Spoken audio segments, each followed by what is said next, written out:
Welcome all of you fellow anglers to the Working Class Fishing Podcast. I'm one of your hosts, Brian. The other one here is Mr. John Morris. And we are here to kick off this podcast and officially give you some ear candy of nothing but fishing content. We're super excited to have all of you guys listening, have all of you folks following us on Instagram, sharing all your pictures, your content, everything else. It's super cool. We're really excited to get this off the ground, and today we're going to just be talking a little bit about ourselves, where we're from, the target species we fish, why this podcast exists, who we represent. And we really are here to represent the working class angler. We're not here to represent anybody else. We are working class guys ourselves, so that's what we want to do. Our podcast objectives, we really want to talk about the objectives of our podcast and why we are so passionate about angling and sharing all of our angling information. Talk a little bit about the context of the podcast and a little bit of our personal opinions of different things out there in popular media. So we're going to get this ball rolling. We're going to start out with introductions. I'm going to turn it over to John here because you guys have all heard my voice enough on the Evolving Outdoorsman, but this one, we're sharing duties. So I don't get to jaw all the time. John gets to jaw all the time. John, talk. Hey, what's going on, everybody? I'm John Morris. Man, this is awesome. We've been talking about this for so long, man, and then it's finally coming to fruition. But yeah, like you said before, I'm John Morris, and like I said also, I'm from Texas. Originally grew up in Tennessee. I got quite a bit of experience on the Cumberland River, and now I'm really trying to hone in on the Sulphur River here. That's kind of my big local fishery I have around me in Northeast Texas. I've been fishing for as long as I can remember. I've got a picture from 1994 of me with a diaper, a bottle in my mouth, and a fishing rod. And just been working class pretty much my whole life, and it's just fantastic. I just can't get over how awesome this is to be here. And being able to do this. So some of the species that I specifically target myself are, I love catching panfish, small ones, big ones, doesn't matter. Bass of any shape, size, and sort, white bass, striped bass, smallmouth, you name it. I love bass. And then recently I've been starting to target long nose and alligator gar. And majority of that's on the fly rod nowadays, but you can't beat throwing a good crankbait or a spoon or just dropping a jig and popping it up. You can't beat that. So, but that's a little bit about me. So Brian, what about you, man? Well, as you guys all know, I'm Brian Keachley, and I run the Evolving Outdoorsman podcast as well. Whoop-de-doo, it's all about outdoors. But this one here, this is really exploring a lot deeper passion of mine with fishing. And so backstory with my fishing background is that my very first time I ever remember fishing, I was fishing with my dad, and I'm from Oregon. So here in the Pacific Northwest, we have three main target species that we really pursue that are native or naturally occurring, depending on the vernacular you use. We pursue salmon, steelhead, and trout. And then some of us get real gamey and we go after white sturgeon in our rivers. And then, of course, we have the ocean fishery as well. So I grew up around salmon, steelhead, and trout fishermen. And so I have grown up fishing for those. And my earliest memories of fishing way back in the 80s was doing this whole thing, plunking, and sitting down on a gravel bar on the Willamette River with my dad and pouring down rain, 40 degrees outside, and in full PVC rain gear with spinning glows, a couple, 2, 3 rigged up on a dropper rig out there, just whipping around in the current with a piece of sand shrimp, trying to get a spring chinook or fall chinook or winter steelhead or summer steelhead, whatever was moving up the river. It was that was my earliest memory. When I finally got a rod in my hand, it was little old Zebco push button. I was 5. Got my first stalker rainbow trout out of a little inlet in a reservoir up in the mountains, and I was officially hooked by then. And I think that that got even worse when my grandpa took me out and I accidentally hooked a steelhead when I was 6 on a worm in a very high up creek. It was like a 3 or 4 pound steelhead, totally snapped the line. Line technology wasn't the same back when I was a kid, and I don't think anybody had the money to get the real expensive stuff. So it was one of those things that was pretty cool. So that kind of encompassed that early experience for me. Being from Oregon, the northwest part of the state, we have just some incredible fish species that get to run in from the ocean. We get to target those, and it's a lot of fun. So that's who I am.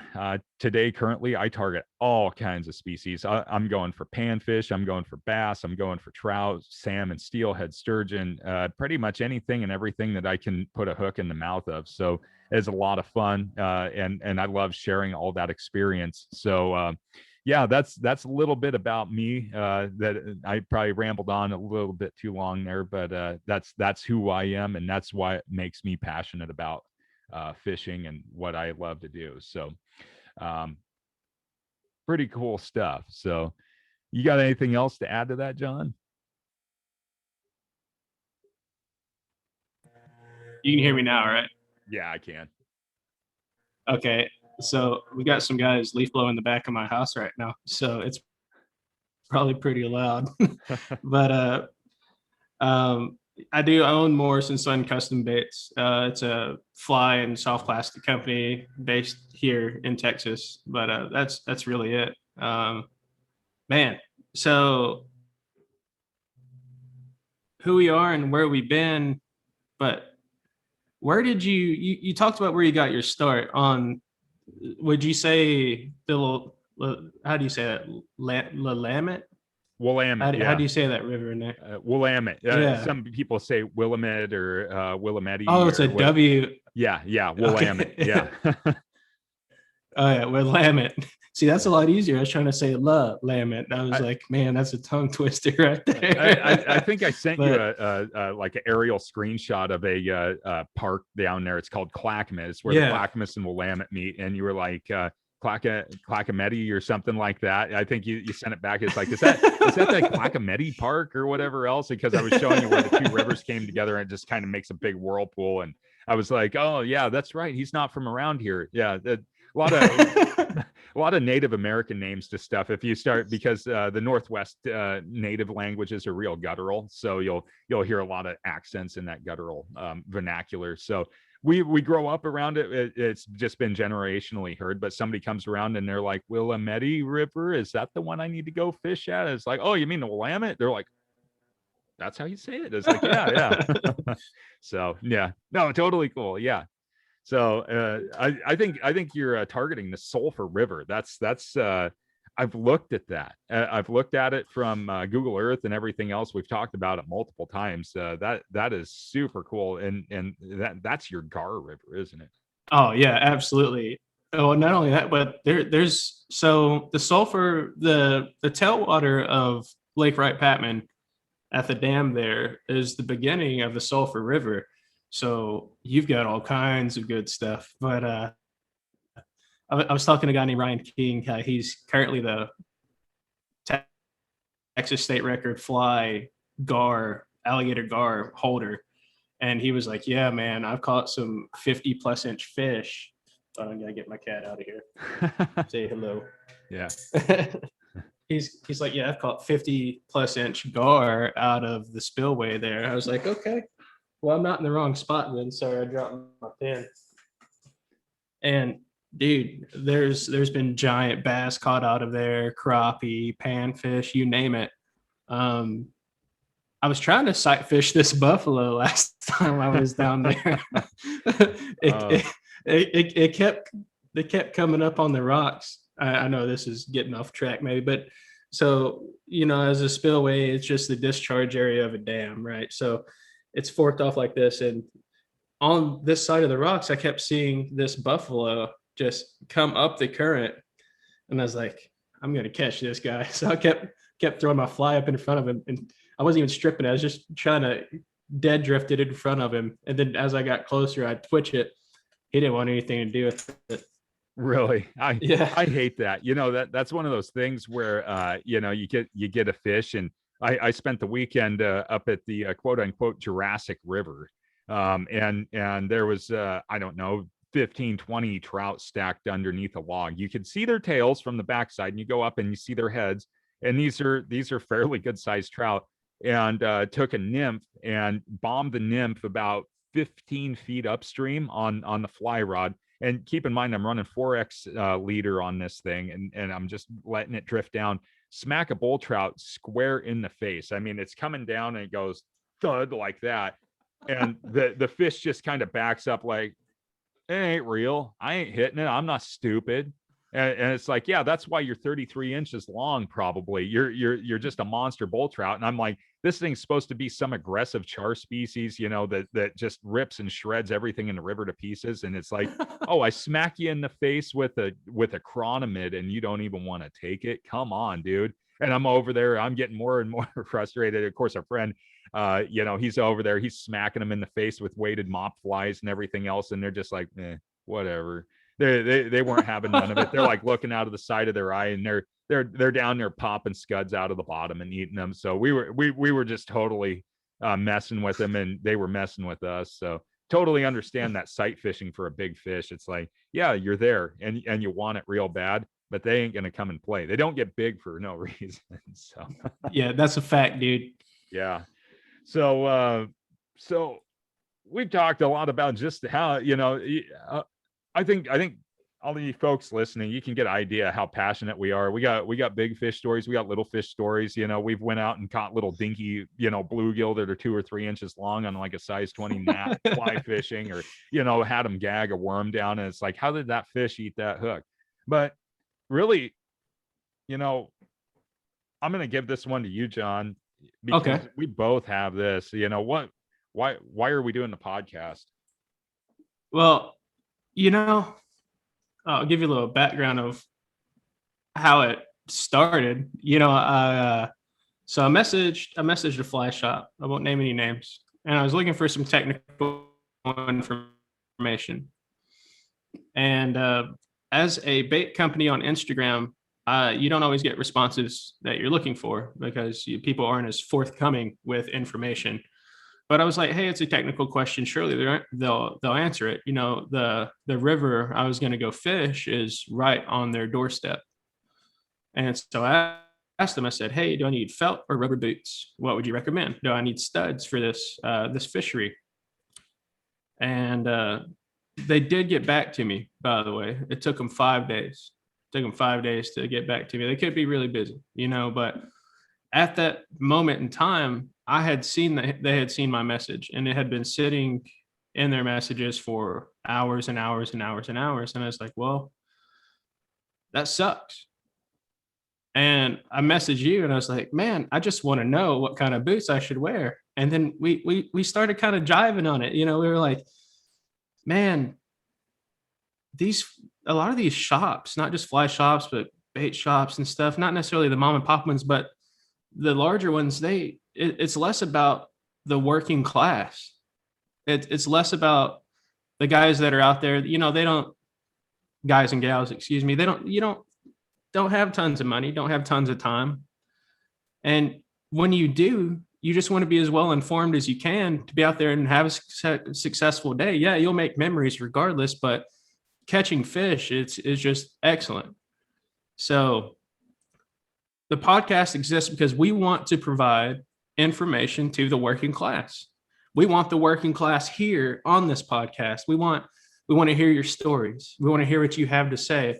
We want all of that because you are the people that you're the same as us. We're not going to try to sell you $1,000 rod and reel. You don't have to have that to be successful. The podcast exists for the working class, and that's really what it is man, yeah, that's just really it. Yeah. Well, to add in and echo to that,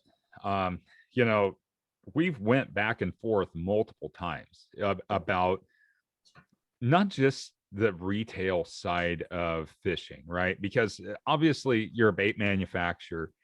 Um, I make a lot of my own stuff, and I have a lot of dealings with a lot of different varieties of tackle, from soft plastics to flies to spinner components, different types of crankbaits, lures, everything else. And myself, I had a very short-lived time working in a retail outdoor store, and the reason why I don't work there is because my full-time job beckoned that I don't carry on with that.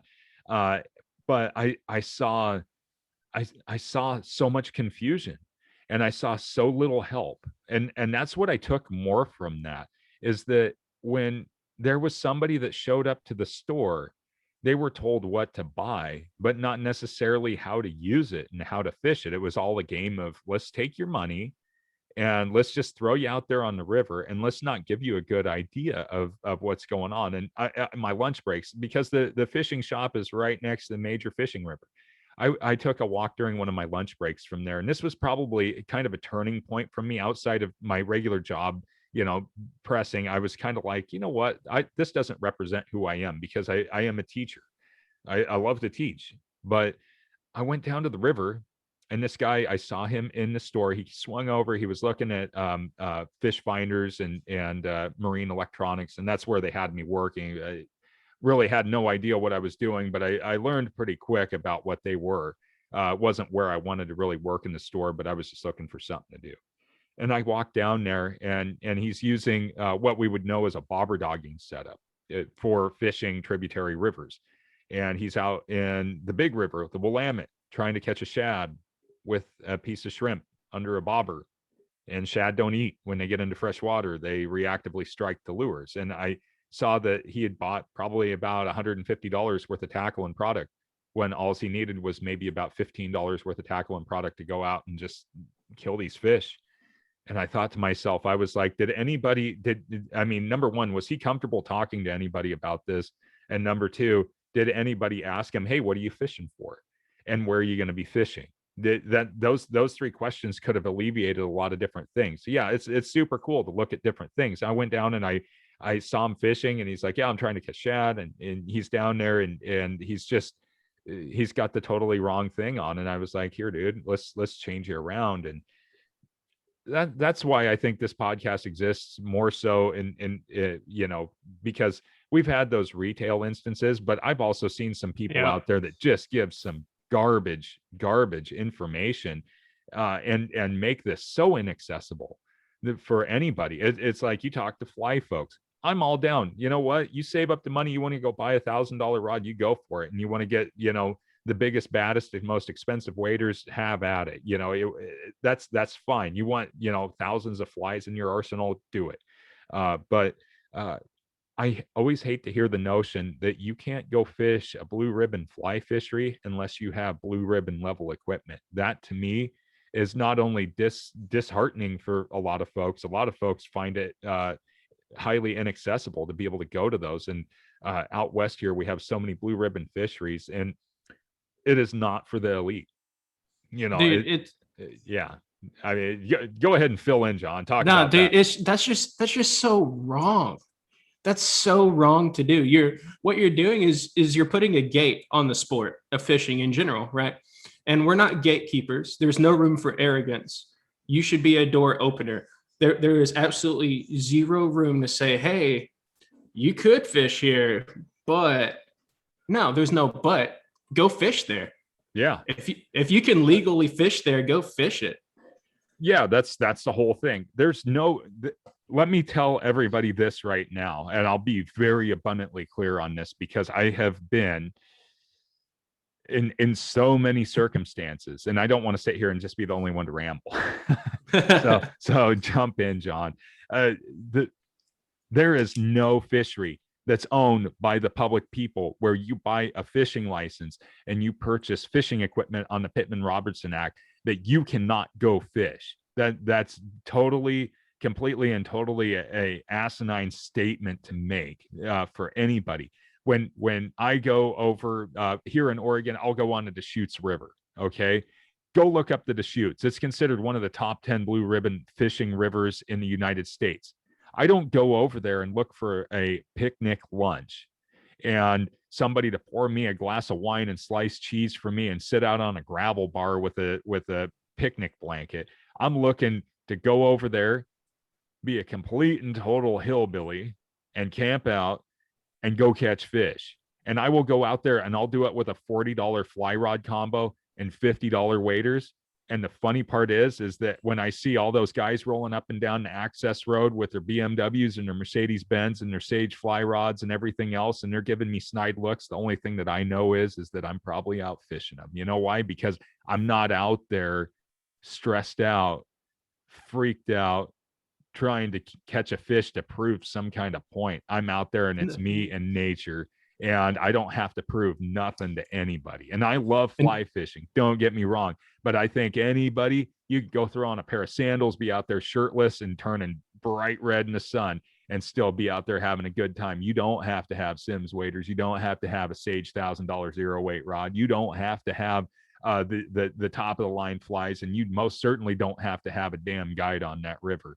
You just go over there when the hatch is right, and they'll probably eat a Coke bottle cap right off the top of the water. Dude, absolutely. I mean, that's you hit it.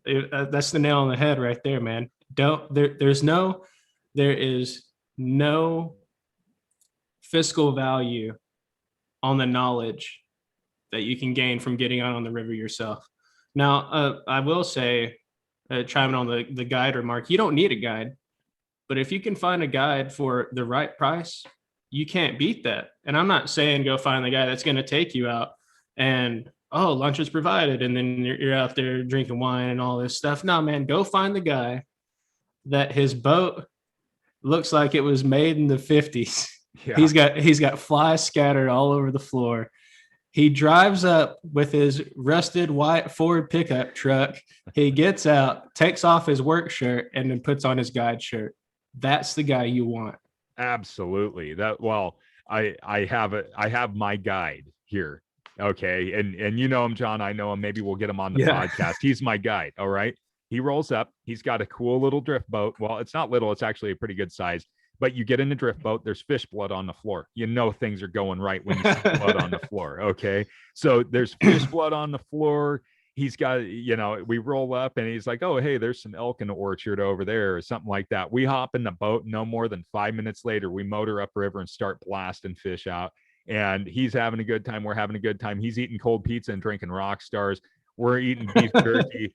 We're just having a great time. We're jamming down the river. He's like, just don't let me knock you out of the boat. That's all I care about. I'm like, you ain't going to knock us out of the boat, dude. And we're just bobbering through and we're hooking fish and having a good time. And his day job, he's building the fences.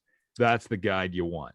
That is the guide you want. You don't want the guy that's like, well, I go up to the practice and, do all this other stuff. And then I go down here and I sit in the fly shop and get drunk and smoke cigars and all that. You don't want that guy. You want the old school guy, that they're going to be the boys that are out there on the river. They're not going to complain when you get ice in your rod guides. They're not going to be out there wimping out on you. They're not going to get all upset when the fishing ain't good. They're going to improvise and adapt, and they know how to get it done. So yeah, absolutely. And they don't cost $1,000 a day. You can usually get by with them if you're going to do a guide for a couple $100 a day, if you even need that. Or like around here, bottom fishing trip, about $100.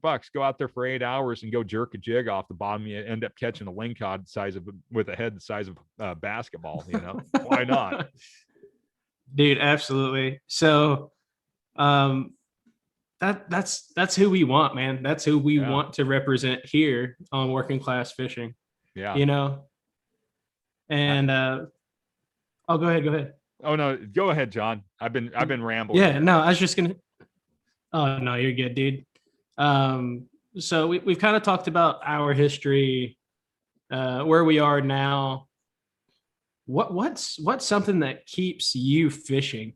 What takes you back to the river or to the bay day after day after day? Because you fish a lot, man, and I would fish just as much.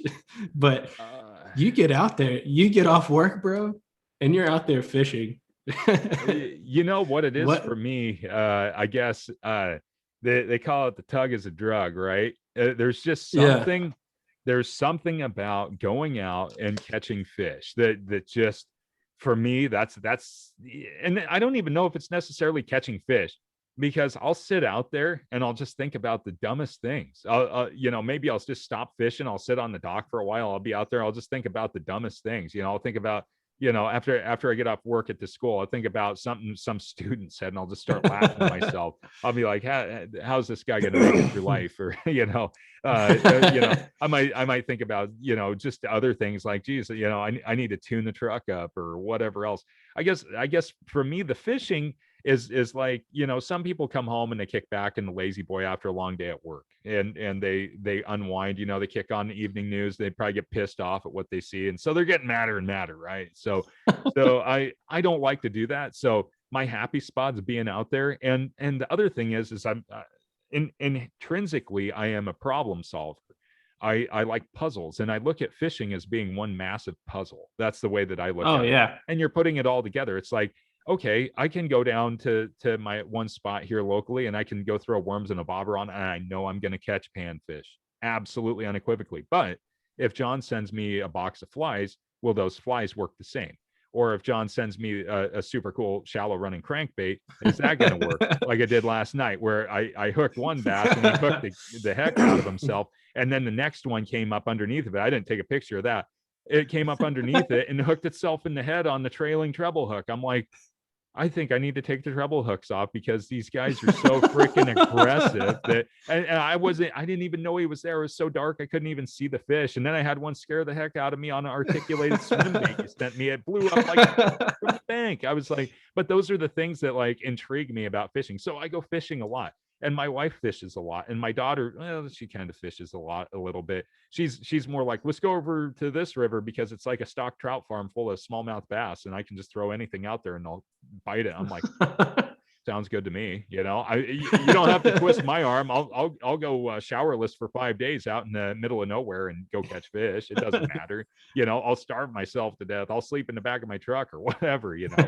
So I fish just because I enjoy it so much. I just look at it as a way to disconnect and to go out and problem solve. It's man against beast in that respect. So it's just one of those things, I guess, that maybe it comes more as a stronger natural instinct, but I just love fishing because it's so much fun. That's why I love it. And I'm always trying to do something goofy or stupid.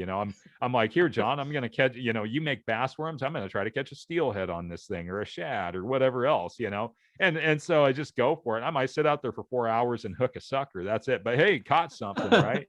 Yeah. So that's the fun part. How about you? I know, you get out, and your work schedule is kind of hectic and everything, but when you get the chance to get out, you go out and you hammer it, and you hammer hard, and you usually do pretty good catching fish. You're like, the bass bites off, I'm going to go beat up some panfish with a fly rod, or something like that. So what about you? I mean, what you own a bait company. That for a lot of people are like, one day I want to own a bait company. Well, you do. You do own a bait company, and you'll say, well, it's a little thing, it's just kind of a little side hustle or whatever else. But you send me flies, they catch fish. I mean, what else is there to say? You make baits that catch fish, and that's the big thing. So for you, the fishing aspect of it, what really gets your goat? Man, what gets my goat on fishing? I'll tell you. So I'll give you what started it. So I was told this the other day, right? So when you start fishing, and then I'll get into it a little bit more. I love this. So when you start fishing, you want to catch one fish. You want to catch a fish. Then after you catch a fish, you want to catch a big fish. After you catch your big fish, well, now I want to catch a lot of fish. And then after you catch a lot of fish, that's when fishing really begins, because it's no longer the chase for the big one or the one or the mini. It's you and nature. And for me, it's reconnecting to nature is a lot of it. I found a lot of peace in fishing. So I grew up fishing mainly with my dad, my mom, even my sister some. I remember I used to rip worms apart and make funny noises because she'd get tired of being on the boat. My sister's 6 years older than me, but I'd rip up worms and be like, you know, and stuff like that. And she just think it'd be hilarious. And, you know, we'd have the best time out there, like putting crickets on hooks and stuff, you know, not even necessarily fishing. And then my dad, we just fish for whatever. And, you know, we would fish to call. You know, we were fishing to eat. And I'm going to let you know right now that if you catch a bass that's of legal limit and size, I'd probably still eat it. I'm just letting you know. Oh yeah. And yeah, I do hold this kind of, I hold a great respect for fish. But there are legal aspects of it. There's regulations put by your local state and, you know, parks and wildlife and fish and game. All of them, they've all come together and they said, hey, this is what's legal.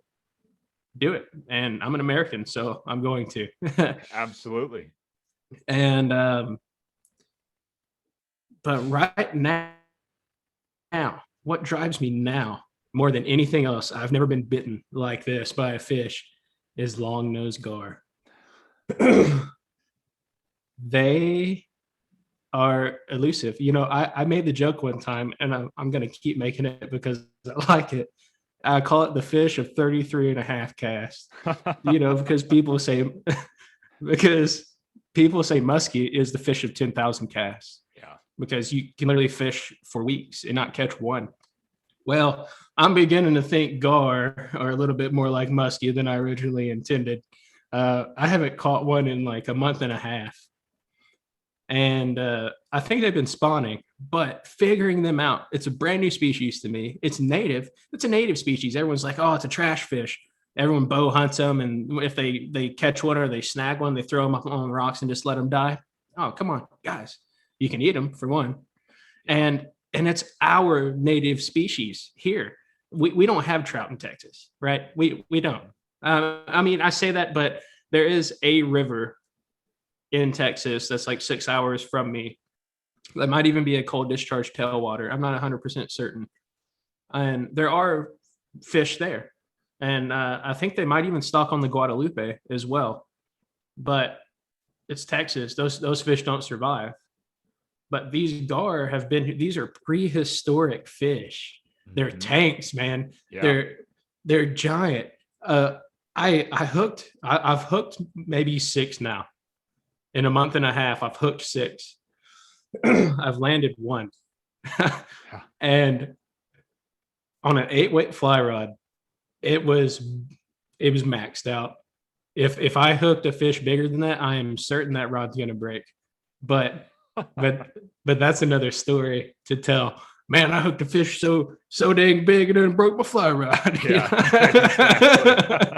that's funny. I was watching a Instagram reel this morning, and this guy had, I don't know what it was, but it was in some kind of like man-made canal, and it was just ripping his rod to shreds. I think it finally broke the rod. So I was just thinking of you and the gar with the fly rod. I was thinking, yeah, just was. What? Oh, sorry. Go no, go ahead. That is the low water guide. Oh, okay. Yeah, that was a grass carp. Oh, that was a carp. Okay. That was a grass carp. That's what he guides for. He takes guys out on trips on these man-made canals. Okay. And the grassies are there, and they are huge, dude. They are huge. You saw how it was ripping him into the backing on his reel. Yeah, I saw the backing and everything. Yeah. It was like, it fought for like 10 or 15 minutes, kept me in the backing, and then broke my rod, and then still gave me a fight at the net. Oh, wow. I didn't mean to cut you off. No, that's okay. I was just thinking about that video and him with that it appeared to be maybe a 6 or 8 weight rod just getting ripped to shreds. Yeah, just didn't have quite enough spine. It didn't have that power to it to haul that thing in. That's why I got that 10 weight, that single-hander 10 weight is just, when the going gets tough, break their neck when you're hauling them in, that's my, 20-pound test tippet and everything. Just hog on them. That's another thing too. I mean, we'll probably talk about that down the road, but a lot of people are talking about fighting all these trophy fish on like 2 weights and 3 weights and stuff. And yeah, you can do it, And I've got nothing against it, because do whatever you damn well please, Mm-hmm. because this is America. Do what you want. I don't care. Absolutely. That's your freedom. That is your natural born freedom here in America. Do what you want. But I will say that landing a fish as fast as you can is better for the fish. Absolutely. And I think we'll get into that subject more so, Yeah. when we start talking about CNR versus keep and everything else, and what we're, talking about, really with what we're doing here. Hopefully you're getting a glimpse of what we're going to talk about and what we're going to have guests on about and everything else, because we're just super passionate about fishing. We love it. We love all aspects of it. We both catch and release. We both catch and keep. We both eat fish. We give fish to our families. We feed our families our fish. We take great care and respect and responsibility and caring for that game when we take it. We're no different than a big game hunter. We will take fish as long as they're in the scope of the law, and it's okay for us to keep. The morality of catch and keep versus catch and release, that's a personal thing. Some people are agreeable to it, some people aren't. You know what? You don't like it, you don't have to listen to it, you don't have to look at it. Like John said, this is America. Somebody wants to keep a fish, it's their right to keep that fish within the scope of the law, and it's nobody else's right to tell them they can't. You can pop off with your opinion all you want, but guess what? It's that person's individual right. And as long as they're not breaking the law, there ain't nothing wrong with it. And we're going to stand by that. This podcast is for everybody. This isn't just a catch and release podcast. We're not catch and release Nazis. We are all about the fun and adventure of fishing. And if you enjoy feeding your family fish and you want to go out and catch fish, nobody here, anything we see out there, it's all fair game. That's one thing that I can say about what we want to do is we want to make sure this is all inclusive. So you want to go out there, you want to whack fish to throw in the freezer, by all means, go out there, whack a few fish, put them in the freezer. They're healthy, they're delicious, they're good for you, they're wholesome, and there's a definitely an intrinsic satisfaction to eating what you catch. Now, if you have a species you hold in high regard, like John, his is the alligator gar. That's a prehistoric species, and for me, the fish that I pursue, that I hold in high regard, is the steelhead. What an elusive and smart and intelligent fish. And gorgeous fish. Yeah. Wild steelhead, you will rarely ever see me take out of the water unless I'm in a boat and it's been netted and I got somebody there to take a picture of. Usually if it's a wild steelhead, I see a high fin, I won't even take a picture of it. The picture doesn't matter to me because the picture is only there to show off to other people. What I got is imprinted in my mind. I have it in my record of mind. I can feel the burn in my arm from it peel and drag across the river. I can remember seeing the side flash of it, the acrobatic jumps, everything else. That's me and that fish. And I'm not there to play Vanity Fair with a fish's life. I just won't do it. And I'll reel it right up there to the bank. I'll get out my pliers. I'll pop that hook loose and kick him free. I won't even lay a hand on him. Now, if that thing's a low fin, a hatchery fish, it's getting hauled up on the bank and it's going to get beat and it's going to get bled and it's going to get thrown in the freezer. But a wild steelhead will never, ever, ever leave the water unless it's in a boat. And if I'm getting a picture with it, I got somebody there, and I can guarantee you unequivocally with witnesses, it's only out of the water for maybe 10 seconds. That's it. Yep. So that's a fish I hold in high regard just because of their beauty, their power, their will to survive, the fact that they can return and spawn, 8, 9, 10 times sometimes. There might be a biologist that says, well, realistically, but the people I've talked to said that you can get quite a few spawn cycles. So steelhead for me, that's my pursuit. And I'll sit out there, I'll go in freezing rain, I'll go in blowing wind, I'll go in snow, ice storms, everything. I'll pursue them through everything. When my hands are turning purple and I can't even tie a line, I'll still be fishing for them. So that's my fish of choice. Some people are into sturgeon. Sturgeon's right there with the long nose gar, prehistoric monsters. Not too much of a sturgeon angler. We've had a little decline in the population, so I back off of them. I'll hook into them on accident every once in a while, fishing for catfish, and I truly am fishing for catfish when I fish for catfish.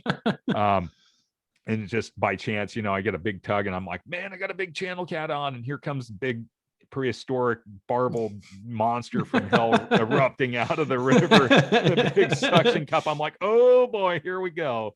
And so yeah, so then it's like, all right, cool, now I got a 5.5 foot, 130-pound sturgeon on, and it's going to go ahead and start peeling drag. Or like my one friend, I put up another video that was on the Evolving Outdoorsman page.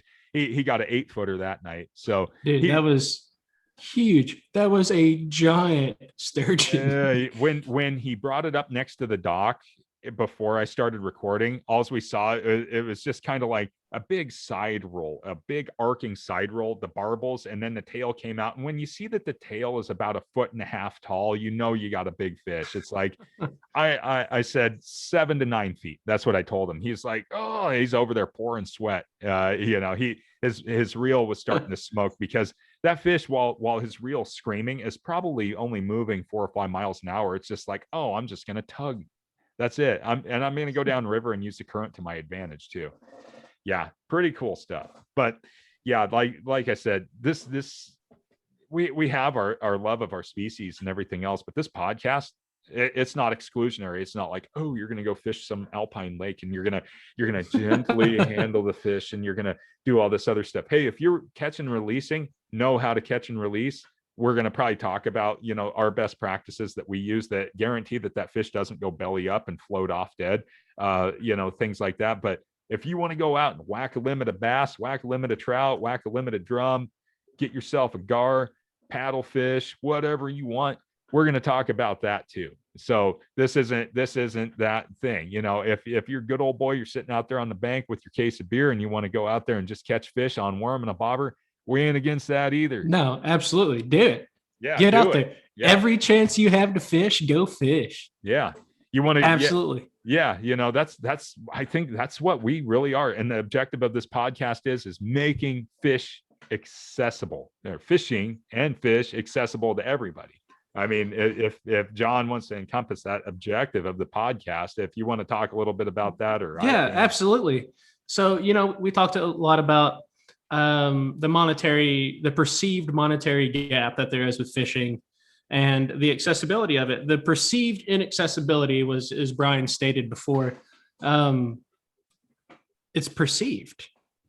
It's not factual. Go out there with what you can afford and fish. Don't let anyone tell you can't go out with a bobber, or as we call it in the fly world, a strike indicator.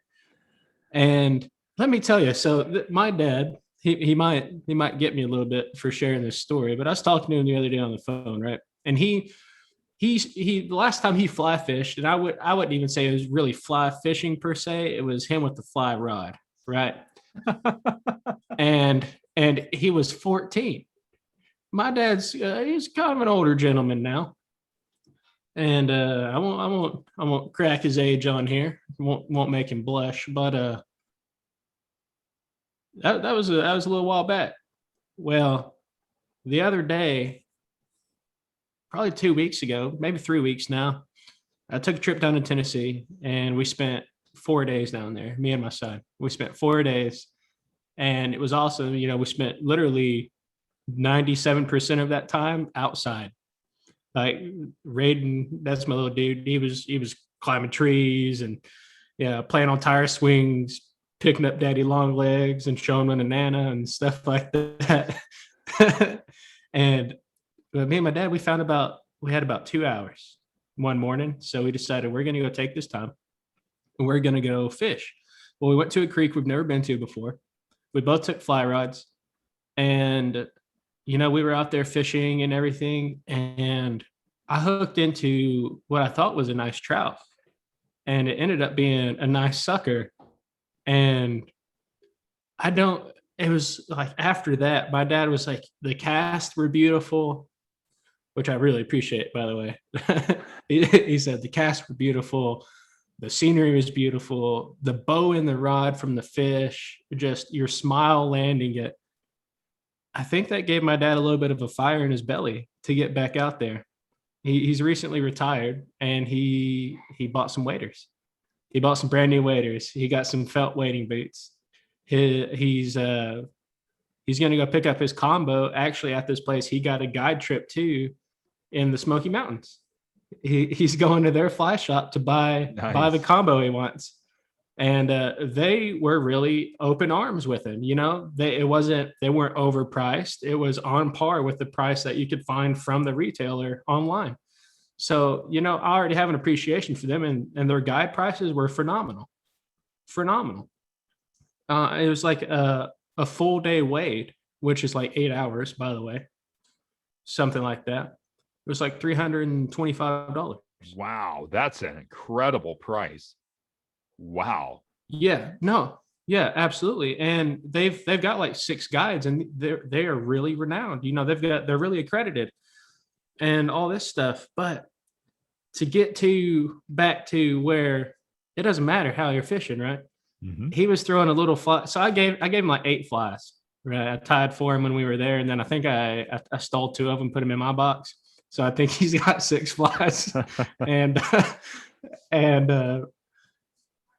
anyway, he's out there and he's casting, and he's really just practicing casting. Catching fish is the secondary part for him right now. And he's caught thousands of fish. So it's not the itch of catching a fish. It's just him out there honing his new craft. And he's like, yeah, I wasn't catching anything. He's like, well, so I took a little trout hook out of my bag, and I put on a little pink rubber worm on that trout hook, and I cast it out there on my fly rod, and I started catching bluegill. I was like, that's awesome. Yeah. Nice. You don't have to have A, B, C, and D to go fish, unless A is a rod and reel with line, B is a license, and C is the will to get out there. That's all you need. Mm-hmm. You don't have to have. I was guilty of it for a while. Bass fishing, it kind of gets you in this mindset of, oh well, I need the best. I got to feel that bite, And I'll give them this: medium priced rods.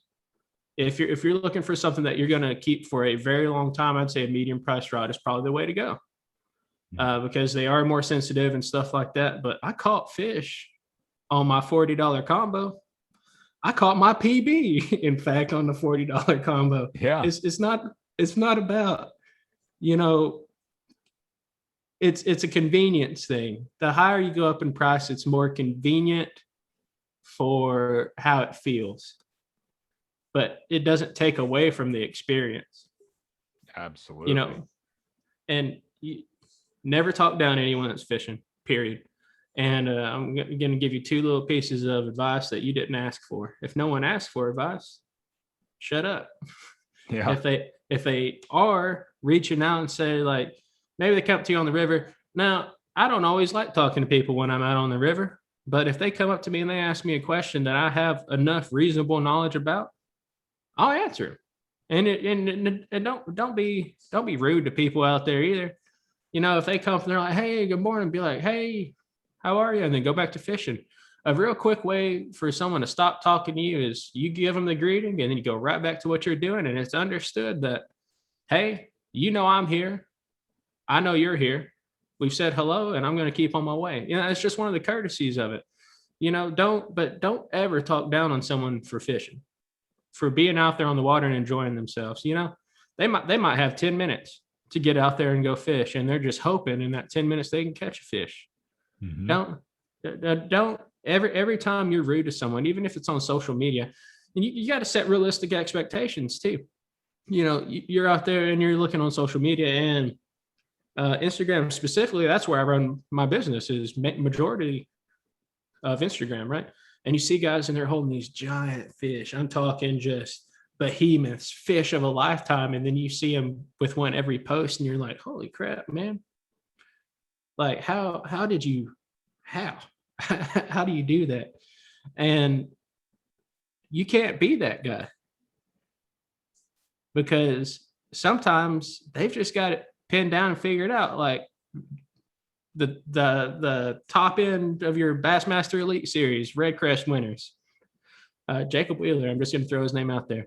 He's a force to be reckoned with. He's got it figured out. He can catch fish wherever he goes. Well, that's the same thing for these other guys. But until you get it figured out like that, don't be discouraged. Yeah. Don't be discouraged. It's a process. Remember, it's you want to catch that one fish. Well, figure out how you caught that one fish. Was it luck? Or did I do the right things to get to that point? Or, okay, now I figured out how to catch that one fish. Well, now I want to catch a big one. Figure it out. Keep getting out there, getting more knowledge. Don't let people put you down because of what you're using. I don't care if you got a cane pole. I was literally casting flies on a $3.50 cane pole because I couldn't. My 10 car rod I ordered got lost in the mail, so I bought a cane pole, right? 10-foot, 2-piece, and I just put some heavy monofilament on it because I wanted it to float, and I just put it out there, and then boom, fish took it. And it was actually a saltwater fly that was given to me. Nice. and I hooked up, and it was this rock bass. Oh, Yeah, sweet. Like $3.50 and a gift. Yeah. When I started fly tying, you've heard this story probably several times now. When I started fly tying, I had two clamp, where you can pull the triggers for your clamps. They're not C clamps, but they're the ones with the long arm bar clamp, right? I had two of those. I had one sitting upright and then one sitting sideways with a small pair of needle nose pliers holding my hook. And I was do it. You can do it. No problem. Don't let people tell you got to be expensive to get out there. If you're working class, go within your budget. Don't overspend, man. If you overspend on something, you got to understand the wants and the needs, right? Yeah, I could want a $3,000 combo, but I don't need that. So work within your means to make fishing affordable for yourself. If you're taking your kids out, we'll get in all this, but if you're taking your kids out, we can recommend you some excellent combos, some good fishing line. And if you don't know how to spool up fishing line, ask us. We'll happily answer you, or we'll point you in a direction to give you a good visual aid. Fishing is accessible to everyone, and don't let anyone tell you otherwise. I know I rambled on for a long time there, but no, it's perfect, because I think that really talks to a lot of our listeners about, what is this podcast about? And I think John touched on a lot of really good points here. I think probably one of the most important things that both of us share a lot of passion about is the etiquette and the conduct and what we see out there, social media, popular media, pop culture fishing, all of this other stuff. Oh, man. This is what I'm going to say. Like I've done some IG live videos and live streams and things like that. And people are, they'll name drop, a couple different real popular YouTubers in fishing. I'm not going to name names because they don't deserve the time of day in my book. I watch kids around here go out, they're wearing their hats. If you're smart enough and you're from the Pacific Northwest, you know who the hell I'm talking about. I'll see kids out on the river, and they got their little flat bill hats on, they're out there wearing all of their stuff, and they're throwing 3 selected lures that were on the latest, hottest fall Chinook video, or the coho video, or the chum salmon video, right into a hole with 550 chum salmon stacked up, trying to make it upriver so that they can spawn and recycle. By the way, if you were actually reading about chum, they're a threatened species in the Pacific Northwest, just to let you know, in the Oregon strains. So when you bury a twitching jig in the side of them, thinking that you're super cool with your flat bill hat and your Toyota Tacoma and everything else, because that's what you saw on YouTube, you're really not, because you're killing a bunch of fish, ripping the eggs out of the side of them. Ran over popular fishing and popular culture fishing. That is not what we are. You're not going to hear us talk about that. That is a money making ploy that's a load of crap in my book. That is not the way that we grew up fishing. When I was a kid, and I'm the old man of the situation here, okay? So when I was a kid, I could go into the library at school, there was an author, his name was C.B. Colby, and he wrote a whole series of books on how to fish, how to hunt, how to trap, how to camp, how to hike. And these were all like from the 50s, and they had the old 50s font and little colors. And, it's got like a picture of a raccoon in there washing his hands after he got done digging through a garbage can, or presumably whatever a trash panda does, Anyways, I was just infatuated by this, right? There wasn't a pop culture element. Now you could turn on cable TV and you could see like Mr. Bill Dance or Mr. Billy Oh, Martin or Bill Dance, Bill son. Dance. Yeah. There No, you go. He's a legend. Oh, we lost audio.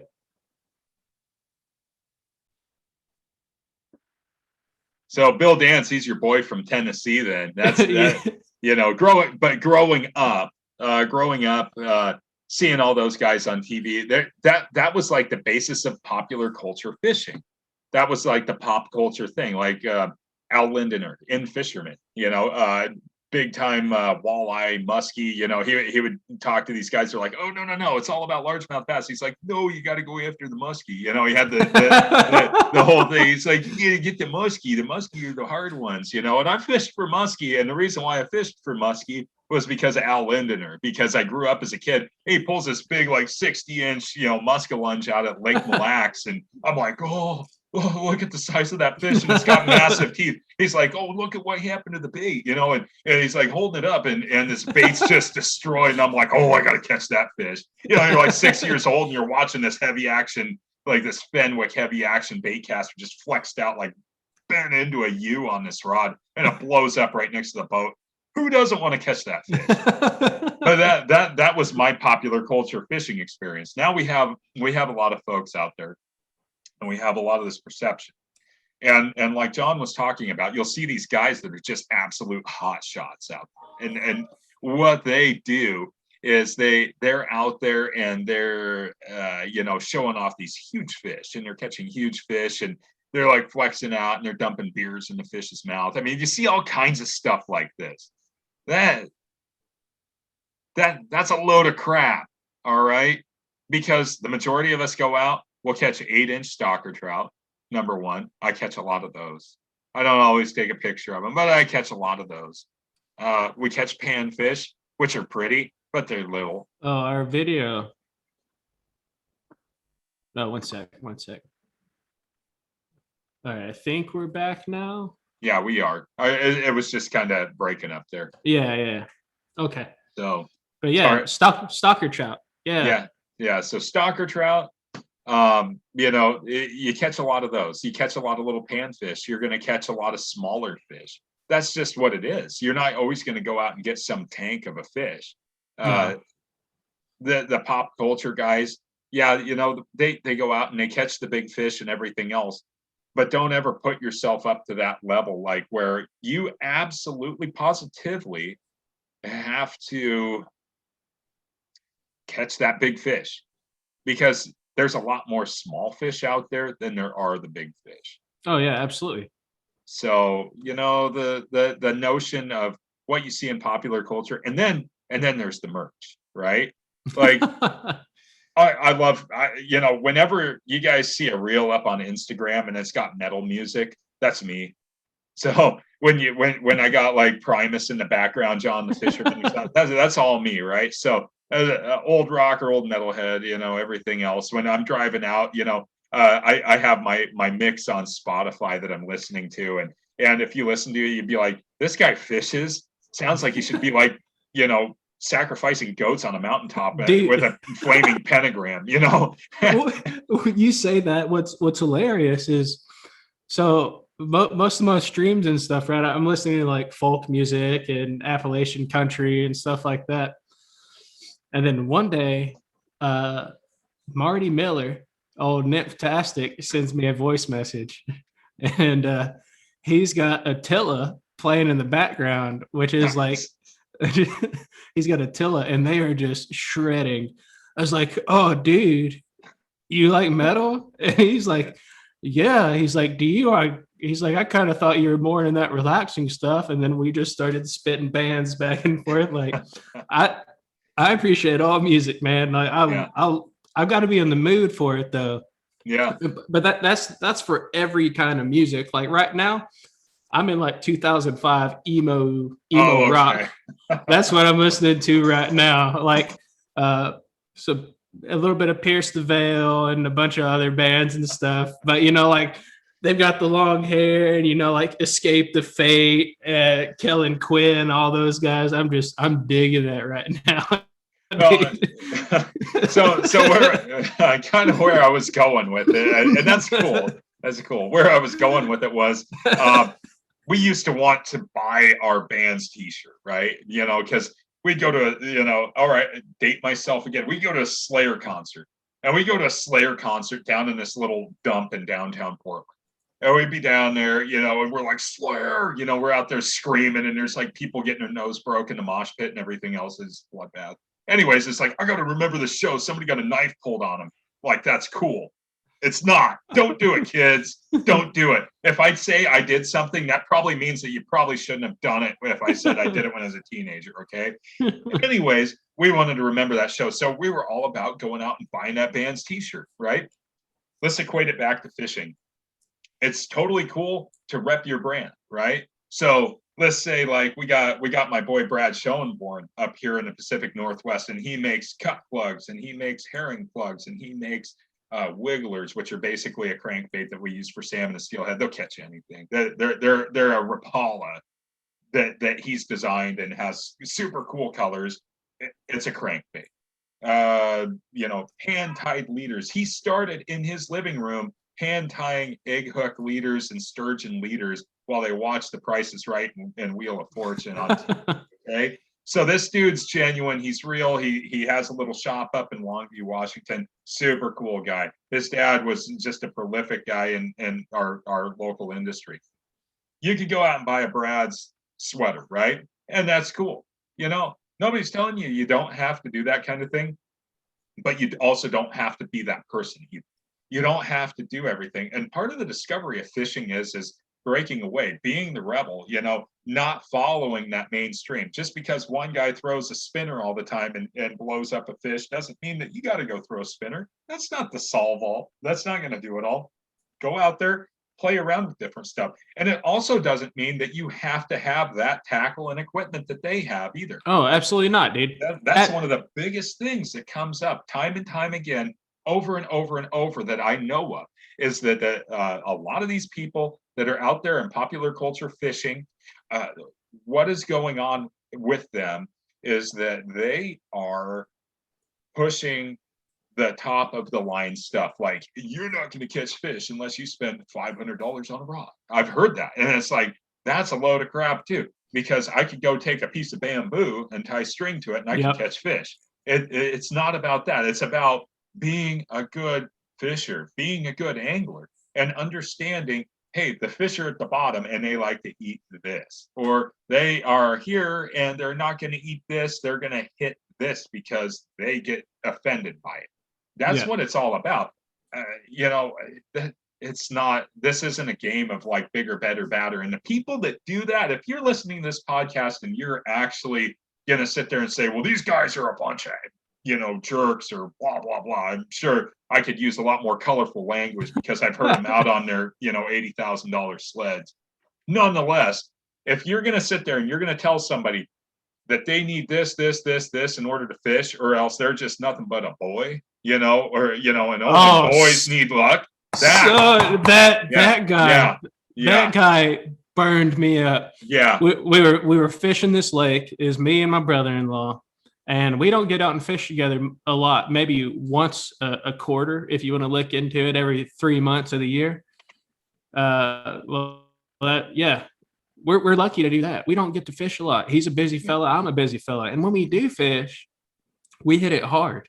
Maybe we won't catch anything. Last time we went out, we fished for like 9.5 hours, and we caught a rock bass and a crappie. But anyway, we're fishing this lake, and we're out there, and we're throwing some. It was in the fall. We were throwing underspins on a 3.25-inch errant shad grub that I made. We're giving up all the secrets now, and we're throwing them on 3/0 quarter-ounce underspins, throwing them out, letting them sink down to the grass ledge. We'd pop it up out of the grass if we let it sit too long, and we'd skim the grass with it. Anyway, this dude's over there. He pulls up in this red geo tracker. And I was like, all right, this guy might be my kind of people, right? And I was horribly mistaken. He's got all these rods and stuff in the back. And anyway, my brother-in-law, he's like, hey, man, good luck. Because we were leaving to go get lunch, or I think my little dude needed to go use the bathroom or something like that, or a combination of both. And we're like, hey, good luck, man. And he's like, looks at us like he's appalled.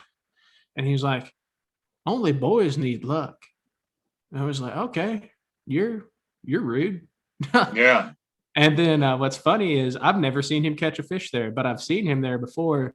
And it was so satisfying to throw one of my craws. By the way, he's got really expensive gear, really, really high-end Shimano stuff. Mm-hmm. I can't vouch for that stuff because I've never used it. It's out of my price range. But anyway, he's bombing baits like halfway across the dang lake, it seems like. They can cast and all that stuff, but I threw one of my own crawls up against some brush on the edge, and then pop, reel down, up, reel down, set into this fish, pull it up on the bank. It's like a 2.5 pound bass. And I look over and I'm holding this bass, and I put it back in, and I wanted to be like, hey man, if you need some luck, come ask the boys, Yeah. but Yeah, okay, you got bass anglers where you're at. yeah, We got fly guys here. And you're really getting into the fly thing. And this is something that I've grown up against. And that whole notion of just being nothing but a boy and needing all this expensive stuff and everything else. I guess when we talk about that kind of stuff, and I'm not putting down a person that says, hey, you know what, or one of you youngsters out there, you're going out, maybe you're babysitting kids and you're saving up your money. You want to get yourself a super sweet combo. You're out mowing yards, you're washing cars, you're walking dogs, you're working for it, right? And you want to save up your money, and you're like, all right, all I want to do is I want to get this sweet Daiwa Shimano combo. It's like 140, 150 bucks, and I want to get that. And that's what I'm going to save my summer work money for. I'm going to get that thing spooled up with braid, and I'm going to throw some crankbaits in the box. I'm going to go out there. I'm going to beat up on bass. Good for you. That's what working for it is, and you'll appreciate that hard work so much more. But what I'm talking about is when somebody comes up to you and says, I ain't going to catch no fish. That's not going to work. That's not going to do what you want it to do. We're here to dispel that. We're here to say, you know what, if that's your attitude, shove it, get out of here, go pack up, go suck your thumb in the corner, because we work for a living. There's a lot of other folks that work for a living. And you know what? There's no place for that type of arrogance or rudeness. Fly fishing, right there. That's my experience with it. I go down on the river, and here comes 15 of these guys. I call them the Orvis gangsters, right? Nothing wrong with Orvis products, by the way. They make a great fly rod. They make some great waders. They do all this other stuff. It just happens to be that a lot of jackasses clad themselves in that stuff. They do. So Orvis, just remember that while you have a great product, a lot of really bad people with bad attitudes put your product on. And I know that like Tom Rosenbauer, he runs that Orvis Guide to Fly Fishing and does all that stuff. He seems like a pretty genuine guy for the most part. Maybe somebody else will go out there and dispel it. But I'll tell you what, right now, I've had the Orvis gangsters come up behind me while I'm in a hole and sit there and stare me down like I didn't have a damn right to be in that river. And I'm going to tell you guys something right now. Every public waterway belongs to everybody. There are ethics and things like that. But it is not my right to tell you where you can and can't fish. And any of you that think that you can out there, you need to pack up, and you just need to snap your rod in two and throw it in the damn garbage can, because public waterways are public waterways. That's the bottom line. That's what we're going to represent. Like I said, you don't like what you're hearing right now, shut it off and don't listen to it anymore, because we're here to tell all of you folks out there that don't think that you can fish somewhere because of a class warfare or because you don't have the right equipment. Anybody that told you to do that doesn't deserve to fish. And that's our opinion. They might say you don't deserve to fish because you don't have the income, you don't have the high-end equipment, you're one of the boys, You drive an old pickup truck or a little tiny car, and you're not sitting down at the damn tavern drinking, $15 foo-foo drinks with a damn thing in them. You know what? That's their problem. That's not your problem. Nobody in this country can tell you where you can and can't fish and how you can and can't fish. And you don't have to be Mr. or Mrs. Pop Culture in order to do it either.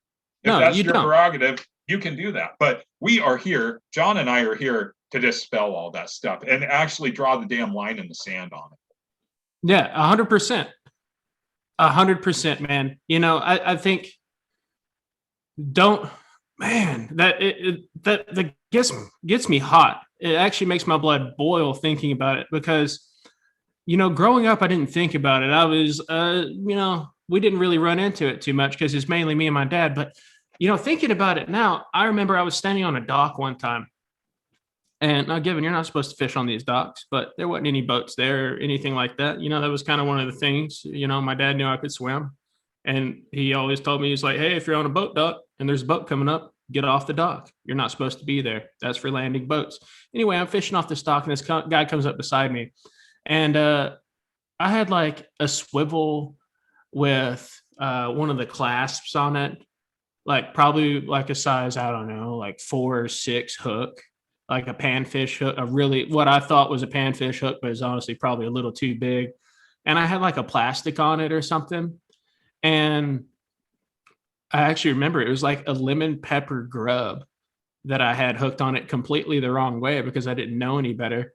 And I'm just fishing that. And, with you saying that, I remember that. And he said, that's not going to catch anything. And I remember being so disheartened because that's all I had. That was literally it. That's all I brought with me. I had already used all my bread up, know, and that guy's just, he's so rude. That's so wrong. It's public water, man.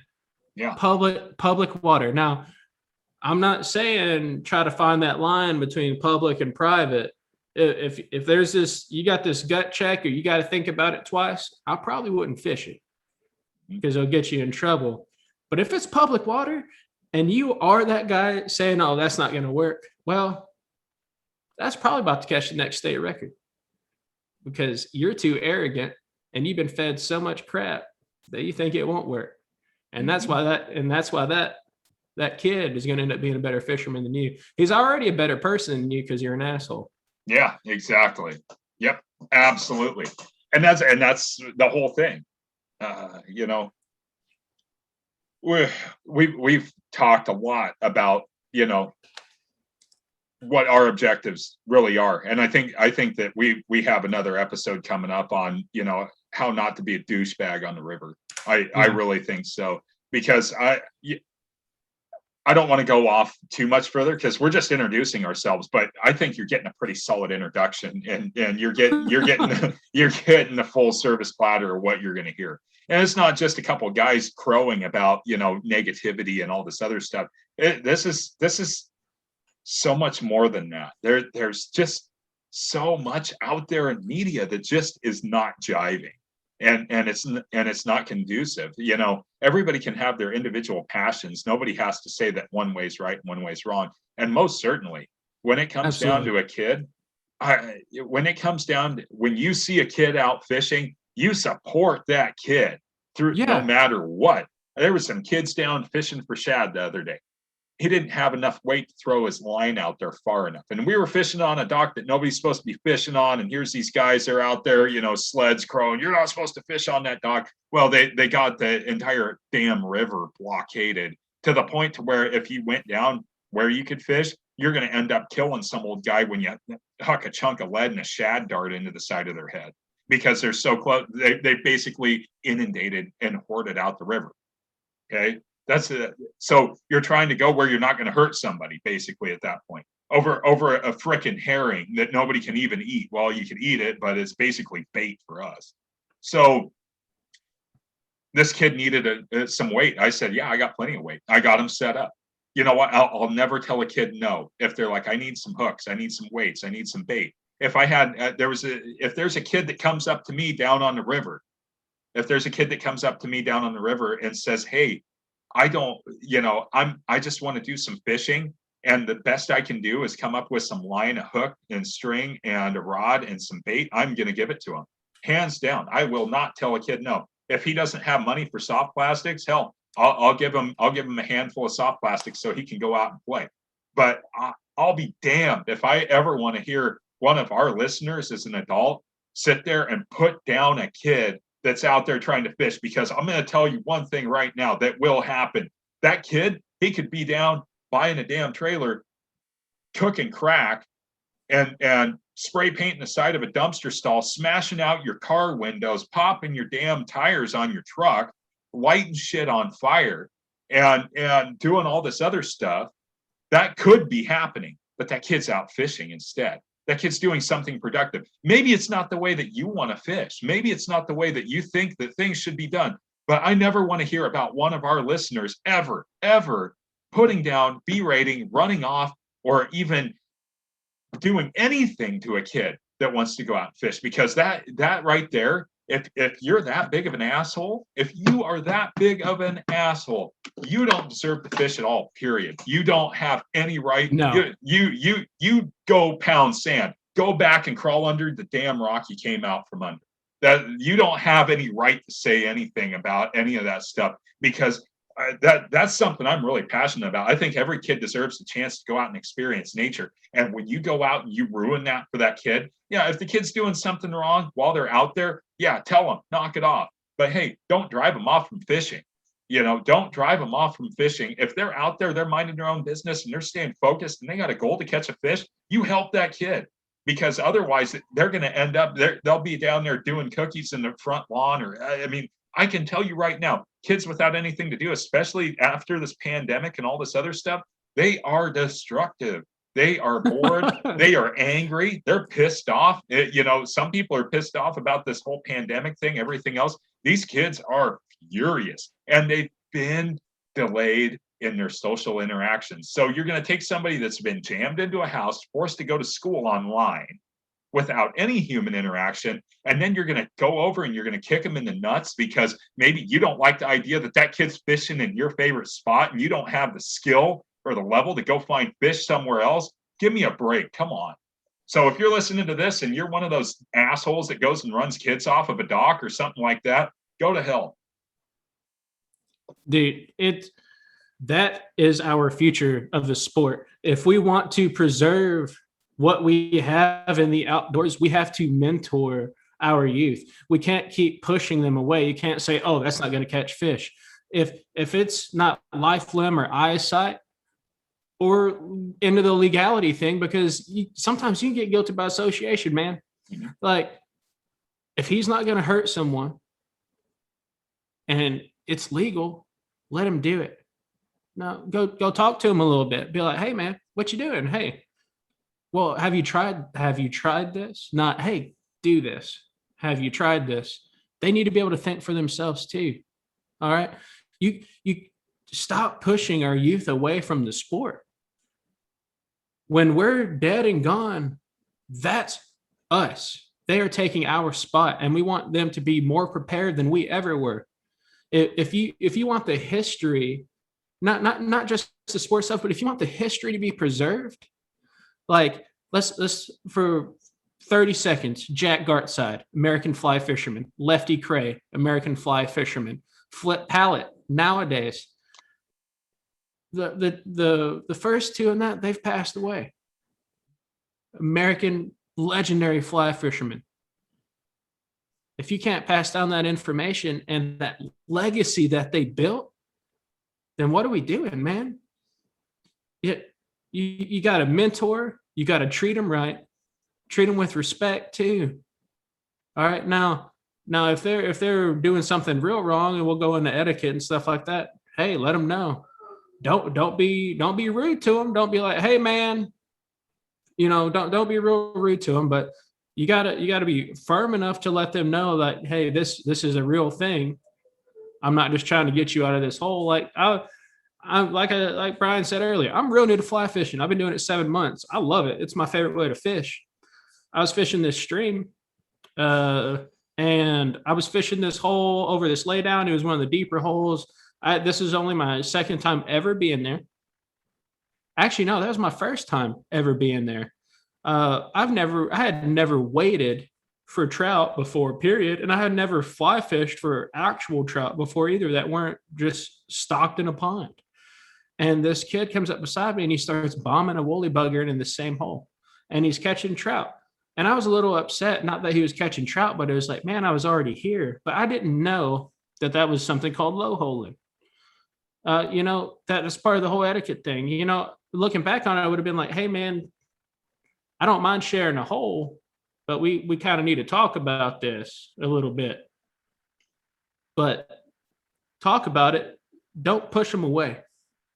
Because next time we're on the same stream together and I see him, that 14-year-old from Louisiana, he drove like 5 hours to go fish this river. I drove almost 3. So I understand. It's not, we have to drive a long ways to go fish for trout. I'm not about to go tell him, hey man, get out of this hole. But at the same time, we got to talk about how we're going to work this hole together. Or maybe you work this end and I work this end. Or, hey man, I'm about to leave. Even if you're not going to leave, if it's a younger kid, be like, hey man, I was going to leave this hole anyway. You can have it. Just let them have it. Go figure out another hole, man. If you know that hole holds fish and you've already figured out that hole, better yourself, move somewhere else, let them have it. It's not that big of a deal, right? You've caught fish before. Maybe they haven't. Yeah. Yeah. Well, along the same lines, fishing the coast this year, went down to the big murder hole where we had all the flat billers down there throwing all kinds of stuff. And there's a 17-year-old kid that was down there. He was fishing and he was throwing what we call a twitching jig. And he was hooking a fish every cast. The problem is that he was hooking him in the sides and the back and the tail. He had no parents there. He had nobody else.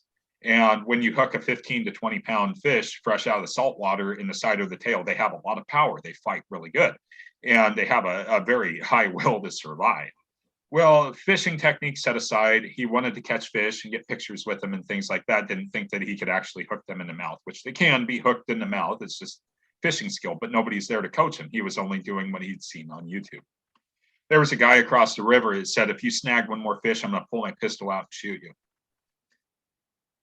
First of all, there was 150 other people there that heard that, and not a single one of them had the balls to say, I'm going to call the police, besides myself. Because as soon as you start threatening to kill somebody, that's just throw your stuff in the garbage. No fishing hole is worth killing anybody over. And if you're that twisted up, don't be around people. Go climb down a canyon or something like that. Anyways, this kid's over there. He starts arguing. I went over there and I just talked to him. I said, hey, look, why don't you change over to a spinner instead of a twitching jig? Run it higher in the water column. I was like, just cast over there, run it higher in the water column. If you hook a fish, you do. If you don't, you don't. I was like, at the end of the day, it ain't worth getting in the fight over. I call the state police. State police come down there and they start checking everybody. And I got my license checked, my wife, my daughter. Mind you, this guy's over there and he's screaming every profanity in the book at this 17-year-old kid. There's 12 and 13-year-old kids out there. They're floating bobbers and jigs. They're doing all this other stuff. And because of the access on the river, it's so limited and everything's condensed. And I'm watching all these other people and all these other parents, and they have all their kids there. And these full-grown men, they're doing this. I'm watching this happen. My wife's watching this happen. 2 other guys come over and cut my wife off to be able to fish this hole to no success. Come on, people. This just some of the fanaticism, and this is where popular culture messes people's heads up. Yeah. I gotta get the fish. No, you don't. You don't have to get the fish. Go down there and enjoy yourself. There's guys up there throwing flies with yarn and hooks on them, and they're like, hey, I'm standing out in the river having a good time. I might get something and I might not. I was just going to say we bugged out there for a little bit. Oh, okay. Yeah. Yeah, there's just that whole element. Oh, we're doing it again.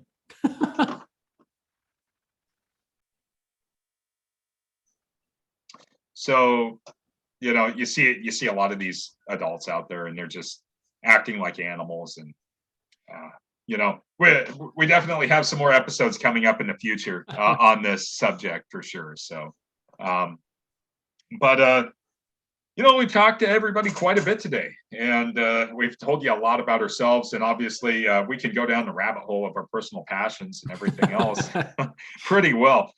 We've had a lot of experience out there fishing. We've had a lot of times out there fishing. We've been around a lot of folks in the fishing industry and community and everything else. And really, we want to bridge that gap between what you think you really need to have and what you really have to have.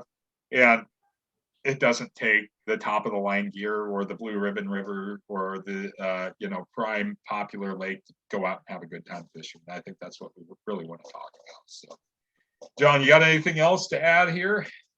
No, man, it's been awesome. It's been great talking to you and just being able to share with everyone that's listening right now. And really appreciate you coming by. And you don't have to have everything to go fish, man. Just get out there. Just get out there and go fish. Have a good time. Take your family out there. And if you got any questions, feel free to message us or email us or whatever. Absolutely. So your job now as the listeners, this is what we would like you to do. We would like you, if this is the first time you've heard this podcast and you have not been on social media, is to go over to Instagram if you have one and follow Working Class Fishing. Go over there, follow John and I.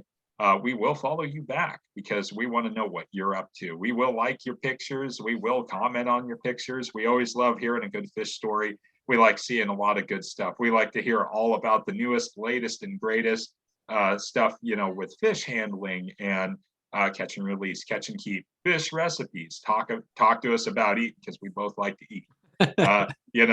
So there's also new tackles, sweet new colors for soft plastics, whatever you want to talk about. We're all game for it. Fly fishing, if you're a foam fly thrower, talk to us. If you like streamers, talk to us. Gurglers, poppers. Well, we'd love to talk to everybody about all that stuff. Go follow us. If you're not on social media and you want to reach out to us, you can always email us too at workingclassfish@gmail.com. Shoot us over a line there.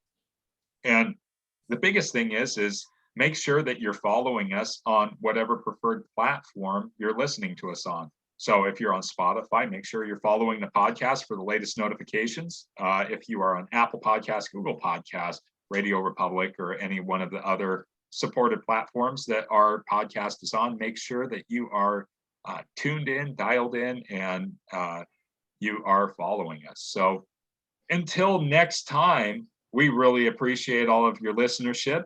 Make sure you tell all of your friends about us and get out there and do some fishing. Thanks again, everybody. Appreciate it. Y'all take care.